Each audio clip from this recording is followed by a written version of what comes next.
Seja bem-vindo, querido concurseiro. Eu sou Kelly, estou com você aqui em mais uma aula de Direito Constitucional, onde veremos aqui a aplicabilidade de normas e muito mais. Já quero te fazer o convite a se inscrever no canal, a ativar o sininho, que você não perderá mais nenhuma aula aqui dessa matéria que despenca em todos os concursos públicos. Bom, vamos lá, meu povo. Eu quero pegar aqui com vocês nosso mapa mental aqui, Direito Constitucional, onde a gente vai primeiro falar sobre a questão da aplicabilidade das normas constitucionais, né? Observando uma interpretação aqui da Constituição Federal desse primeiro momento, a gente vai observar o alcance, né? E principalmente o grau de realização dela. Então a gente vai ver que as normas, elas vão ter um nível de juridicidade, seja cogentes aqui em efeitos jurídicos ou até mesmo variando, né, em graus de eficácia. Elas são autoexecutáveis, que significa sem qualquer complementação elas acontecem e principalmente elas são completas, tá? A gente está falando disso, dos tipos de normas. Nós temos espécies de normas, claro, mas a gente vai ver que elas não são autoexecutáveis, elas geralmente têm uma complementação antes de ser aplicada, inclusive, né? E elas podem ser incompletas também, tá?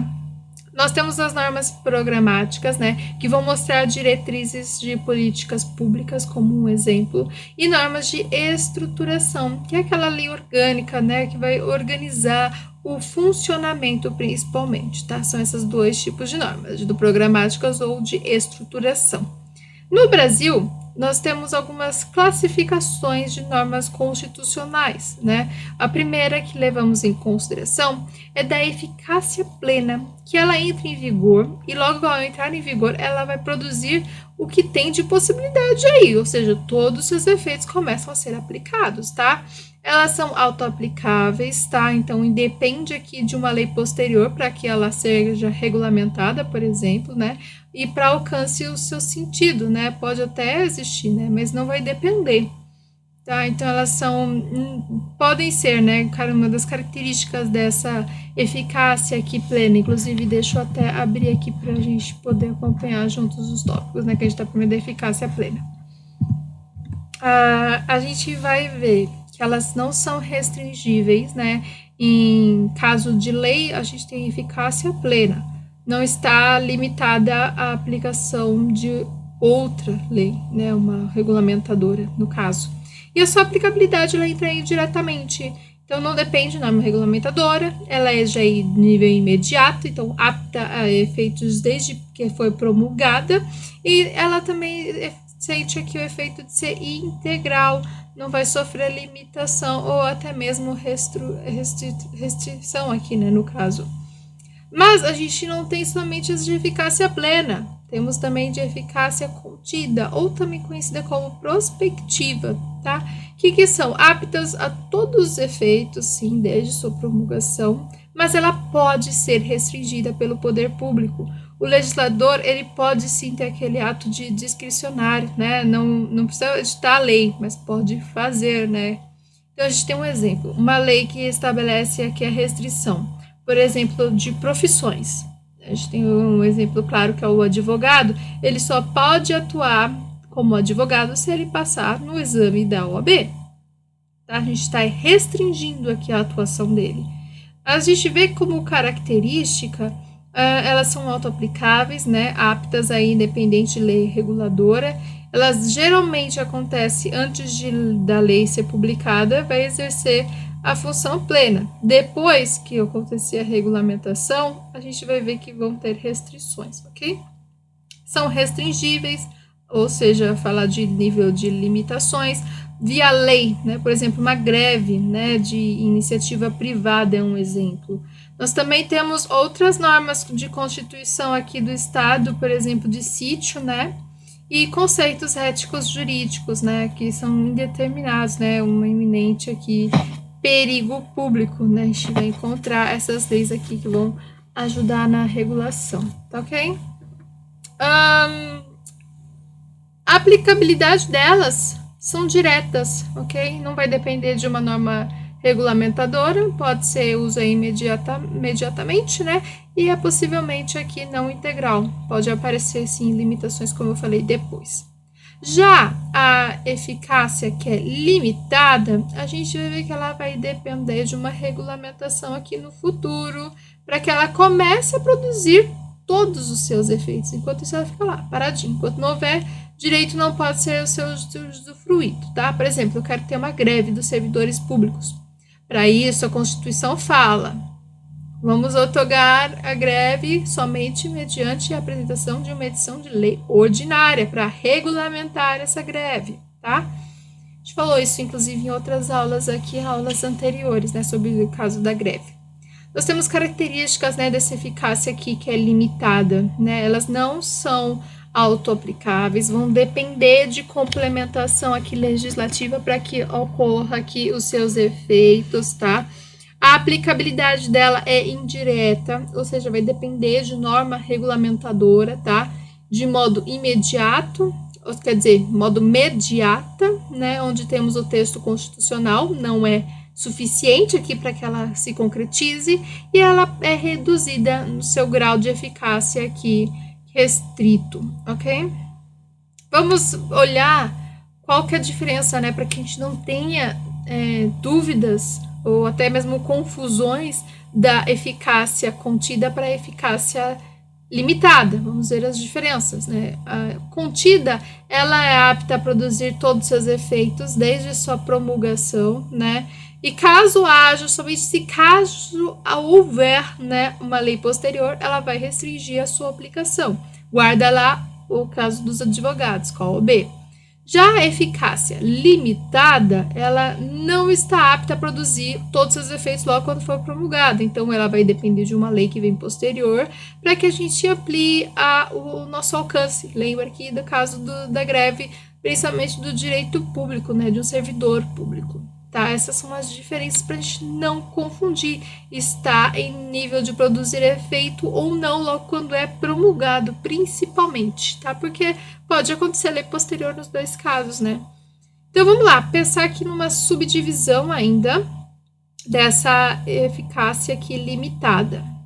Elas podem ser declaratórias, né? Vão aparecer princípios institutivos, né?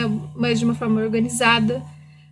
Que a gente vai ver que a lei vai estruturar e principalmente organizar aqui as instituições, as pessoas e os órgãos, né? Por exemplo, vamos dar uma criação ou extinção dos próprios ministérios, né? Elas são impositivas, com obrigação para elaborar a lei, né? E facultativas no sentido de somente uma mera faculdade aqui do próprio legislador, tá? Elas podem ser também declaratórias no nível de princípios programáticos, né? O que é isso? É estabelecer programas com fim social para que seja desenvolvido aí pelo legislador uma infraconstitucional, tá bom? Essa eficácia limitada, a gente olha para ela com uma aplicabilidade mais reduzida, porque ela possui uma eficácia aqui jurídica, ela existe, né? E precisa que essa eficácia seja mínima, tá? Então, a gente vai olhar que a Constituição dirigente, ela vai ser uma das necessidades aqui, principalmente dentro dos princípios programáticos, e principalmente para aqui princípios da legalidade devem ser seguidos, tá? Nós vamos ter que vai produzir aqui, desde sua promulgação, um efeito negativo, ou seja, a revogação, que vai dar disposições anteriores, vai proibir lei que seja posterior, ou ponha, né, comandos, que é o que a gente chama de controle e constitucionalidade, ou um efeito vinculativo, né, onde a gente vai ter uma obrigação do legislador aqui ordinário de editar leis regulamentadoras, né, caso tenha uma omissão, a gente entra com mandado de injunção ou ação em constitucionalidade por omissão, tá? Isso que é efeito vinculativo. Tranquilo? A gente entra aqui nas outras classificações, que agora é um pouquinho mais extensa, mas que vamos ver que elas têm até nível, né, de falar que é semelhante à eficácia plena, semelhante à contida ou à limitada, né? Só é elaborada por outro legislador, né? Outro professor, né? Ela não pode ser, aqui no caso das normas com eficácia absoluta, né? É o primeiro caso. Não pode ser suprimido por emenda constitucional E a gente vê aqui o exemplo da Constituição Federal com as suas cláusulas pétreas, são exemplos, né, de normas com eficácia absoluta. Não aparece dentro daquelas três, né, da plena, contida e limitada, ele é um novo formato, ele é absoluta, no caso das cláusulas pétreas, né, não pode ser suprimidas, não pode acabar com elas, né, elas já são garantidas. Outra é a eficácia plena, né? A gente vê a aplicabilidade imediata, o próprio nome, né? É o mesmo nome, inclusive, né?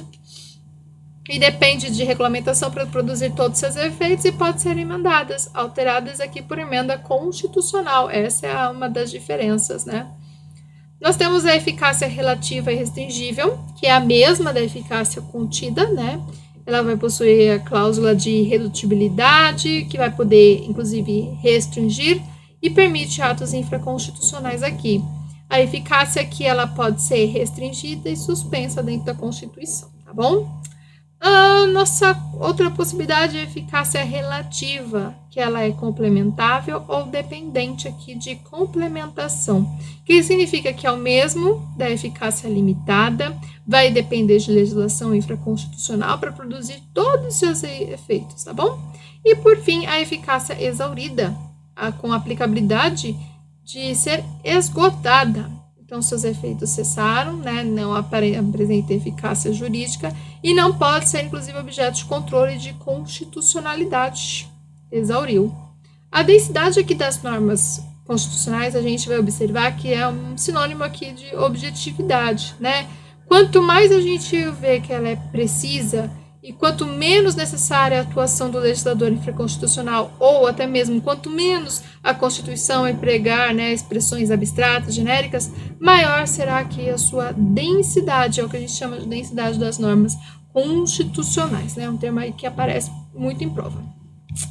Vamos ver aqui a hierarquia das normas. Deixa eu até fechar aqui esse primeiro momento e abrir esse segundo aqui, né? A gente fala de hierarquia das normas com base na pirâmide de Kelsen, né, que é o escalonamento normativo, né, que é um ordenamento jurídico brasileiro, né. A gente olha a pirâmide como normas jurídicas inferiores, né, que são as fundadas, e vão retirar o seu fundamento das normas jurídicas superiores, né, que são as fundantes, fundadas e fundantes, inferiores e superiores, tá? A gente vê que no topo, lá no nosso topo da pirâmide, nós temos a Constituição, linda, que vai fundamentar a validade de todas as normas, né? Nenhuma norma vai opor a ela, e ela será superior a todas as outras. Olha que lindo, linda Constituição. As normas constitucionais originárias, elas vão ter um produto aqui do poder constituinte originário, que a gente vai estudar daqui a pouquinho, tá? Então, quem elabora uma nova Constituição é o originário. Então, a gente vê constitucionais originários dentro do texto aqui constitucional. Nós temos aqui as normas constitucionais que são derivadas, né, onde a gente observa o poder constituinte, né, e ele vai ser derivado, ou seja, tem aquela função de alterar a Constituição. Daqui a pouco a gente vai ver, né, que são chamadas emendas constitucionais. Então, vamos observar que o poder constituinte derivado, ele produz as emendas constitucionais que estão aqui no topo também. Veja só, Constituição e emendas constitucionais. Vamos fazer uma observação aqui muito importante, meu querido concurseiro, muito importante aqui de analisar. Não vai existir hierarquia entre normas constitucionais aqui originárias. Então, independente do conteúdo, tá? Todas vão ter o mesmo status, tá? Inclusive, os direitos fundamentais vão ser aqui iguais aos atos de disposições constitucionais transitórias. Então, não tem essa de você maior ou melhor, né? Entre nós aqui, normas originárias, não existe hierarquia. Mas as originárias e derivadas também vão estar no seu mesmo patamar, tá? Então não vai ser, não é porque originária ou derivada vai ser mais do que outra. Não, é tudo igual, tá? A diferença é que as originárias não podem ser declaradas aqui inconstitucionais, ou seja, um objeto aqui de controle constitucional. Ou seja, é juridicamente ilimitado, né? Já as derivadas podem ser, sim, objetos de controle e constitucionalidade, ok? Mas de nível hierárquico aqui, falar, não, é tudo igual, tá? E olhamos também as normas constitucionais e inconstitucionais, ou seja, aquelas cláusulas pétreas, né, que não podem ser abolidas, ou até mesmo as constitucionais originárias também, tá? Não é porque é cláusula pétrea que vai ser hierarquicamente maior, não, tá? Ela é mesmo patamar de todas as demais, ok? A gente só toma cuidado para não ficar excluindo elas, né? Mas hierarquicamente são todas aqui consideradas iguais. Olha que alegria. Bom, a emenda constitucional, aqui eu falei, ela principalmente aparece em 45 aqui, emenda constitucional 45 de 2004, ela vai falar sobre tratados de convenções internacionais de direitos humanos, tá? Então, ele foi aprovado. Veja só o critério para que seja aprovado, né? Aprovação geralmente. Vocês vão escutar isso várias vezes. Foi aprovado. Como foi aprovado? Com casa lá no Congresso Nacional, houve 2 turnos e 3/5 dos votos dos membros. Olha, isso é equivalente a uma emenda constitucional, esses tratados e convenções, tá? Então, eles vão estar lá também no topo da pirâmide, ok? Guarda aí, tá? Esse esquema aqui de aprovação, vocês vão ver que vai repetir várias vezes. O bloco de constitucionalidade, quando a gente para olhar esses tratados e convenções, eles são gravados em cláusula pétrea, tá? Então, é imune aqui a denúncia, tá? A primeira convenção internacional sobre os direitos de pessoas com deficiência foi a Convenção de Nova York. Nós também temos o Tratado de Marrakech, né, que é o acesso às obras publicadas para pessoas cegas, né, e outras dificuldades, né, dentro do nosso texto aqui impresso. Os demais tratados dos direitos humanos, elas são status supralegais, estão abaixo aqui da Constituição e acima das demais normas, ok? Não está aqui, está no nível abaixo, mas superior a todas as outras, ok? Momento Jabá Time para você que ama papelaria fofa, precisa renovar aí seu estoque, canetas, papéis, estojo, cadernos personalizados, você encontra com a gente. Na descrição do vídeo você vai ter um link que você terá acesso a materiais que nós temos aqui e muitos outros tipos também para você poder escolher e acessar. Claro, estudante aqui conosco tem a opção de ter cupom de frete grátis. Corre e não perca mais essa chance. Então fica só aqui. Tratado Internacional de Deficiência, Nova York e Marrakech, né? As pessoas que não conseguem enxergar, que tem alguma dificuldade, né? Dentro desse bloco de constitucionalidade, a gente vai frisar que é um novo tipo de controle de produção normativo doméstico, tá? Onde a gente vai ter controle, convencionalidade aqui das leis, basicamente, né? Então, nós vamos ter as leis internas, que vão ter um duplo processo aqui de compatibilização vertical. Nós vamos ver comandos aqui de uma possível carta constitucional, que inclusive vai ser previsto dentro dos tratados dos direitos humanos, que vão incorporar todo o ordenamento jurídico, tá? Então, esse é o nosso controle aqui, principalmente de convencionalidade das leis. Tudo bem? Por fim, a gente vai falar que está embaixo, né? Abaixo da Constituição, vem as infraconstitucionais e os tratados internacionais de direito humano, que não são aquele Nova York e Marrakech. A gente só tem que decorar que está lá em cima Marrakech e Nova York. Os demais vêm aqui, nesse segundo nível, né, com as infraconstitucionais. Quem são as infraconstitucionais? As leis complementares, ordinárias e delegadas. Vem também medidas provisórias, vem também decretos e resoluções legislativas. Aqui também encontramos tratados internacionais geral, né, e decretos autônomos. Guarda aí, decretos autônomos. Nas normas infraconstitucionais, elas não possuem hierarquia entre si, elas são consideradas aqui de nível primário, elas vão gerar direitos, criar obrigações e não contrariam aqui a Constituição. Muito importante, mas ninguém pode contrariar a Constituição não, hein? Muito cuidado. E entendimentos aqui que nós temos que ter, né? As leis, seja nível federal, estadual, distrital, né, ou municipal, mesmo grau hierárquico, né? Se eu tiver um conflito, o que eu vou fazer, né? Qual ente é competente? Porque nós temos a repartição constitucional de competência, lembra? Então, vou ver de quem que é competência para poder resolver. A Constituição ainda vai falar que é superior aqui às constituições estaduais e leis orgânicas, ok? Então, a Constituição Federal ganha de todo mundo, tá? Por mais que tenha o nome Constituição ali estadual, ela ainda é maior, tá? Hierarquicamente. As leis complementares, a gente vai ver que elas são aprovadas com procedimento um pouco mais difícil, né? No mesmo nível hierárquico das leis ordinárias. As diferenças estão basicamente no seu conteúdo, né? A matéria em si. Mas ambos a gente vai ver que temos campos de atuação que são diversos, tanto as ordinárias como as complementares, tá? As leis complementares, elas podem tratar de tema reservado de lei ordinária. Quem pode o mais, né? Pode também o menos. A gente já vai levar isso em consideração. Tá? Mas não há uma óbice aqui da lei complementar que vai regular, tá? Tanto em termos de revogar ou modificar. A gente vai subsumir-se, né, do regime aqui constitucional, tá bom? As leis aqui que chamamos de ordinárias não tratam um tema reservado para lei complementar, tá? Pelo contrário, se acontecer isso, vai ser considerado inconstitucional, né? De uma forma, inclusive, formal. Os regimentos aqui dos tribunais, né, dentro do poder judiciário, são normas primárias, tá, de hierarquia a nível de leis ordinárias, e os regimentos de casas legislativas, ou seja, o Senado e a Câmara do Deputado, vão constituir resoluções legislativas, normas primárias, que são hierarquia aqui no mesmo das leis ordinárias. Tranquilo até aqui, meu povo? Para partirmos para baixo, mais abaixo da pirâmide, lá embaixo nós vamos ter normas infralegais, que são normas secundárias, agora sim, não tem poder de gerar direitos nem impor obrigações. Elas não contrariam as normas primárias, tá? Senão vai ser invalidado, tá? A pena é invalidação. Nós vamos ter aqui decretos regulamentares, portarias e instruções normativas. Vamos fazer aqui uma observação, abrir um parênteses bem grandão aqui, meu querido concurseiro.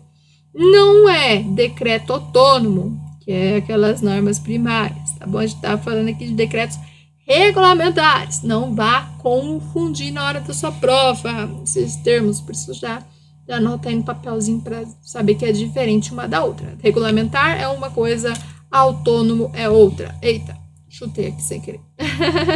Bom, meu povo, inclusive aqui, aproveitar, já deixar, cadê a chuva aqui de likes de todo mundo aqui? Quero ver a chuva aqui de likes na nossa aula de hoje, hein? Estou aqui com vocês. Vamos lá? Poder constituinte. Deixa eu fechar esse daqui. Hierarquia das normas. Para abrirmos o poder constituinte. Vamos entender o que é o conceito aqui de poder constituinte. Bom, a gente vê ele aparecendo ali no aspecto mais histórico. Vamos voltar no túnel do tempo, assim, falando. Ele é aí na véspera, basicamente, da Revolução Francesa, onde há um rompimento com uma legitimação, a legitimação mesmo da dinastia do poder, tá? Então, a gente acaba tendo aqui teorias, antes do Iluminismo, tá? Que a gente não leva mais em consideração aquela, por exemplo, do poder que era só divino, sabe? Não. A gente acaba com isso, inclusive. Então, ela vai ser aplicada somente para os estados com constituição, ou seja, aquela que é escrita e rígida, ok? Que vai diferenciar, inclusive, dos poderes constituídos, tá bom? O poder constituinte, ele vai criar, atualizar a Constituição, tá bom? Tanto criação como atualização. O poder constituído, ele vai ser estabelecido pela Constituição, inclusive, Constituição aqui, a gente vai ver que é um resultado, né? Poder constituído aqui. A Constituição é o resultado do poder constituído. Nós vamos ver que dentro do poder constituinte, nós vamos ter a teoria de legitimidade do poder, essencialmente aqui soberano, Constituição linda, vai ter expressão, inclusive de força, como se fosse uma metamorfose aqui do poder, ó que lindo. Mas dentro dessa teoria de legitimidade do poder, nós vamos ver que ela é mais formal, ou seja, tem um modo instrumental. Instrumental porque ela vai estabelecer aqui a Constituição propriamente dita. Ela sempre existiu e sempre existirá. Isso é importante a gente pensar nisso, tá? Ou até mesmo a gente olha no aspecto mais material, ou seja, seu próprio conteúdo, né? O poder constituinte, ele vai chegar com um conceito novo, que vai exprimir determinada, seja a filosofia do poder, ou incompreensível aqui fora de conotações aqui ideológicas, tá bom? De quem que é a titularidade do poder constituinte? Nação, ou seja, o povo, é ele que vai determinar a criação ou até mesmo a modificação da Constituição. Mas vamos observar o exercício, né? Eu falei titularidade, exercício é outra coisa, né? A gente pensa que ainda tem o povo ali com a titularidade, mas o exercício, a gente busca sempre observar que ele é democrático, por meio de uma convenção. Mas ele também pode ser autocrático, ortoga, por meio de usurpador, ou seja, foi meio que na base do vamos lá fazer, né? De qualquer jeito não, né? Na base da força, né? Então a gente vai ver sempre, sem perder a titularidade do povo, por mais que a gente seja aqui usurpadores, né? Tem a presença aqui deles, né? E ele tem casos, né, que a gente vê uma Constituição criada por ditadores, ou até mesmo por grupos que conquistaram poder autocraticamente, tá? A gente vai encontrar isso também, tá? Vamos ver que forma o democrático, vamos ver que existe uma forma democrática aqui de exercício, que ela se subdivide em dois momentos, tá? Seja diretamente, ou seja, o povo participa diretamente da elaboração da Constituição, via o quê? Plebiscito, referendo ou até mesmo proposta. Ou, no caso, pode ser indireto, né, com a participação indireta, né, via Assembleia Constituinte, que são os representantes que foram eleitos pelo povo, tá? Não é qualquer um, não, foi eleito pelo povo. Então, a Constituinte aqui, a gente fala, Assembleia, ela é o quê? Pode elaborar a Constituição sem consultar, né, ou ratificar a população. Ela é mais soberana e exclusiva, né? Pessoas sem partido políticos. Por exemplo, temos professores, cientistas aqui, né, políticos, estudiosos de direito.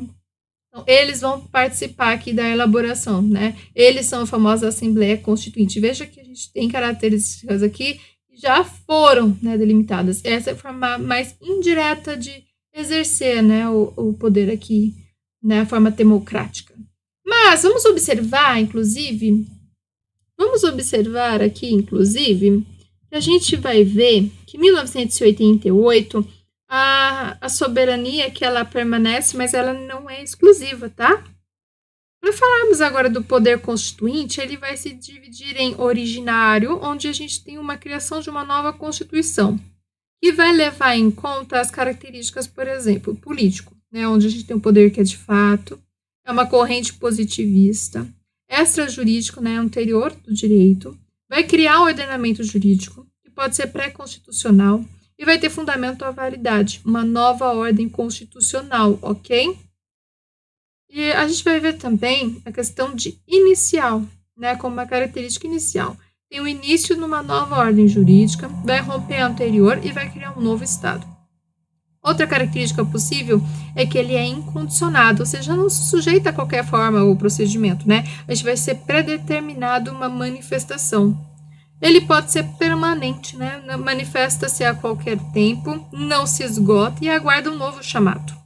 E pode ser também uma característica aqui de ser ilimitado juridicamente, ou seja, mais positivista, que é o que a gente tem aqui no Brasil, né? Não submete os direitos anteriores, ou seja, os limites, né, dos anteriores, não invoca um direito adquirido com as normas constitucionais aqui originárias e vai obedecer, né, padrões, modelos, condutas aqui espirituais, culturais, éticos e sociais, tá? Sem esquecer disso. Nós vamos encontrar o princípio da vedação, aqui é o retrocesso em matéria de direitos fundamentais, que é o efeito Cliquet, né? Com dignidade humana, observação da segurança jurídica e principalmente a busca aqui da confiança, que não deve ser admitido o retrocesso aqui dos direitos fundamentais, ok? Ainda falando das características, nós temos a característica de ser autônomo, né? A gente vai buscar liberdade para definir o conteúdo da nova Constituição, que é a mesma coisa que eu falar que é sinônimo de ilimitado, né? Por isso que é autônomo. O que a gente fala aqui de poder originário, inicialmente não há uma restrição, né, do anterior. Ele vai inaugurar aqui uma nova ordem jurídica, tá? Nós vamos ver duas classificações basicamente, né? A de um momento da manifestação, que é a mais histórico, né? A primeira Constituição, aquela que é fundacional, e o pós-fundacional, né? Uma nova Constituição que vai substituir a anterior, né? Uma revolução ou até mesmo transição. Nós vamos observar dimensões, sejam elas materiais ou formais. Vamos saber quais serão os valores protegidos, né? Dentro do formal, quer dizer, do material, e dentro do formal nós vamos ver a sucessão aqui, sucede o material, né? O momento que vai ser atribuído. Vamos observar que institui o poder constituinte aqui, reformador, né, reformador constitucional ou até mesmo emenda constitucional, um novo poder, que é o poder derivado. Ele vai modificar aqui a Constituição Federal, vai elaborar constituições estaduais também, tá bom? O Congresso Nacional, ele vai elaborar a emenda à Constituição. Pode não lhe pertencer por natureza, tá? Então, ele vai ser derivado de um outro. As características aqui desse poder derivado, a gente vai observar que ele é jurídico, ou seja, regulado na Constituição, previsto aqui no ordenamento jurídico vigente. ele pode ser derivado de, basicamente, fruto do poder constituinte originário, né? E ele é limitado ou subordinado. Limitado a quem? A Constituição Federal. Não vai desrespeitar. Se desrespeitar, nós vamos ter penas de inconstitucionalidade. E outra característica é que ele é condicionado à sua forma de exercício, ou seja, é determinada pela Constituição. Vamos observar ainda as subdivisões, né, do poder constituinte reformador, pode modificar a Constituição. O poder constituinte decorrente, os estados se auto-organizam, né? E o poder constituinte revisor, que é aquele que após 5 anos a gente tem o voto de maioria absoluta, muda, né? Pelo Congresso Nacional. Hoje em dia a gente sabe que esse poder constituinte revisor ele é exaurido porque já se passou 5 anos de 1988, né? Então não vale mais. Por fim, falarmos do poder supranacional, onde a gente vê como exemplo a União Europeia, né, onde nós temos vários estados que vão abrir mão de parte da sua soberania para que a gente veja em prol do poder central, ou seja, aquele direito que é mais comunitário. A gente vai ver que, hierarquicamente, a União Europeia ela é superior, né, os vários estados estão abaixo. E é isso, então, meu povo. Ficamos por aqui. Deixa a chuva de likes, lembre-se de se inscrever aqui no canal para acompanhar mais aulas como a de hoje, Direito Constitucional e muitos outros temas. Nos vemos no próximo vídeo. Até mais!